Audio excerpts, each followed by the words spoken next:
Welcome to Trial Lawyer Prep. What if you could hang out with trial lawyers and jury consultants? Ask them about connecting with clients and juries more effectively. Then take strategies, tactics, and insights to increase your success. Each week, Elizabeth Larrick takes an in-depth look at how to regain touch with the everyday world, understand the emotional burden of your clients and juries, and use focus groups in this process. Elizabeth is an experienced trial lawyer, consultant, and founder of Larrick Law Firm in Austin, Texas. Her goal is to help you connect with juries and clients in order to improve your abilities in the courtroom. Now, here's Elizabeth. Hello, and welcome back to the podcast. I'm your host, Elizabeth Larrick, and I'm really glad that you're here today. This is going to be a short episode, but very vital to what you do every day, because we are talking about client deposition preparation. Nearly any litigation case, your client is going to have to be deposed. It's just part of the process. It's how the other side does their calculations. And mostly, like we've talked about before in other episodes, your client has got a really big target on their back. So they want to get their bite at your client in a deposition. However, here we sit and it's 2024 and a majority of client depositions are still being taken virtual.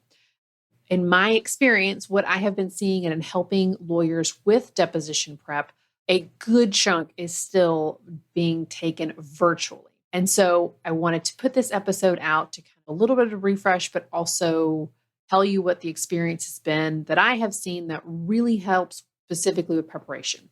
And it comes out of a conversation that I had with a lawyer recently who asked me what my opinion was about preparing clients in person or virtually.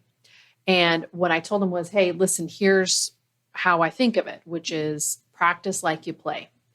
If your deposition is going to be taken virtually, you need to be doing the preparation, all of it or a good chunk of it. Most of it needs to be done virtually with your client because we want to give them the best preparation possible.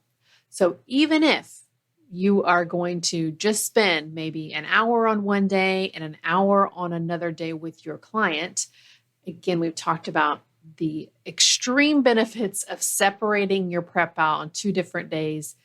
That little trick alone will significantly increase client success of retention of the information you're giving them. But again, going back, 2 different days, maybe we're just going to have 2 hours, 1 hour on each day, having that preparation virtually, even if you have access to your client, you live in the same town, they want to drive down, like you still want to put them in a different room, put them in front of a computer and practice being on front of the Zoom because there are so many frustrations that to us now, we're 4 years in to doing a lot of things virtually. It's now normal to us, but most of our clients have gone back to doing most of their things and their jobs back in person. So they have forgotten about the frustration that can come when you can't hear or the vigilance you have to have that if that last part of that sentence cuts out or that question, you have to stop and say, can you start over? I didn't hear that. And that can cause a lot of frustration for the client in the deposition, in the virtual depositions. And so you really want to give them a good head start with practicing in preparation on Zoom. The other thing I find really helpful is that when you practice looking at documents through the screen, because again, there is a lot of extra burden on the person being deposed to say, I can't see that. Can you make it bigger? Or I can't hear you, or I need you to repeat that, which wouldn't happen if you were in person. So if you're practicing, you're preparing your client in person for virtual, they're going to miss out on that whole practice they would have with the virtual. So again, this is a short but crucial tip in preparing clients for depositions when it's going to be virtual. And practice like you play. I used to play a lot of team sports, soccer, basketball. And if we're out there lollygagging or doing whatever, our coach would be like, this is how you practice, then this is how you're going to play at game time. So we have to practice hard like it is at game time. And that's exactly what I always say here when people ask me like, well, what's your preference? And I always say, well, we have a moment in time to prepare people to do their best in this deposition where they may only have 1, 2, 3 hours to give everything they've got to this other side for evaluation, for, all these things, how they are perceived, what they say, how they say it. And so we have so much to pack in the form of information, in the form of here's how things are going to happen. And so just doing this simple step of doing it on virtual, really, we're covering that step. Instead of me explaining to somebody in person, oh, you're going to have to do this, they have the actual practice of, oh, I can't hear you. Oh, say that again. Oh, I can't see that document. Or, can you highlight that for me? Like being very proactive in being able to hear and see what's going on. And again, just working through some of that frustration, not to mention the small things that we talked about originally when virtual depositions came about, which is, do they have the right setup? Meaning, do we need to get them somewhere where they can have good internet and good lighting? Do we need to change their background or teach them how to put the blurry background on so that that's not even a problem with the deposition? That way, again, we're starting out on the best foot possible and giving the best practice.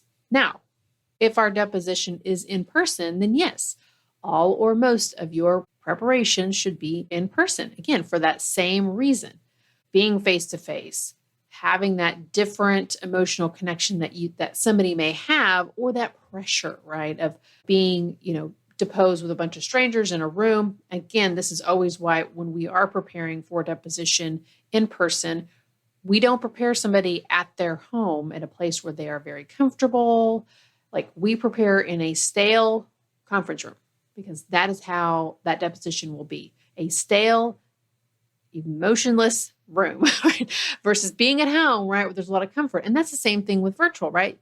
That is a huge benefit of being in a comfortable place, being at home, versus being in this, stale environment where, any emotions being sucked out of the room by the opposing counsel. And you want to be able to, again, practice that with folks if they're getting ready for deposition. So this is a short episode, but I felt it was really important because in my conversation with this lawyer where we talked about that, like, do we do it virtual or do we do it in person? And, oh, this is how I've always done it, is go in person. And then it was like, he said, wow, I never thought of it that way. And you should be telling people this because they're probably thinking the same way I am, which is, oh, it's a deposition. I'm going to go in person and prepare this person and, have a better connection. And, well, sure, but we're missing out on that practice. So this is me telling all of y'all, one of the easiest, smallest things to do is switch that preparation from in-person to Zoom when you have that virtual deposition notice, okay? And also think of this too when it comes to experts, which I think we are already doing this.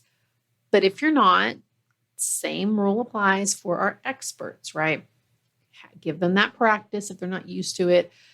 Especially with the documents, and that's a whole different ballgame. Most of our clients don't have to tackle a ton of documents, right? We may have medical records, maybe some emails, text messages, maybe some contracts, things we have to look at, not nearly as much as our experts may. So remember, practice like you play, right? And this applies, when I talk about this too, when we talk about focus groups, right?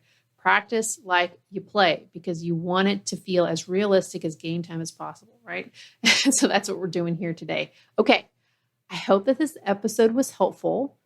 If it was, please pass it on to somebody else. Click that little share button, text it to somebody, send an email to somebody who is possibly needs to hear that they could lift a burden off themselves, but also do this virtual preparation before depositions with clients to give them that added bonus, that added benefit of practicing with that platform before they get there. Okay. Thank you so much for listening. I hope that you enjoyed it. If you would, please leave a review. I got to tell you, it's been a little while, since almost a year. So somebody just reach down there, hit those 5, hit the rating, but also leave a little review that helps other people find this podcast. All right. Until next time, thank you so much.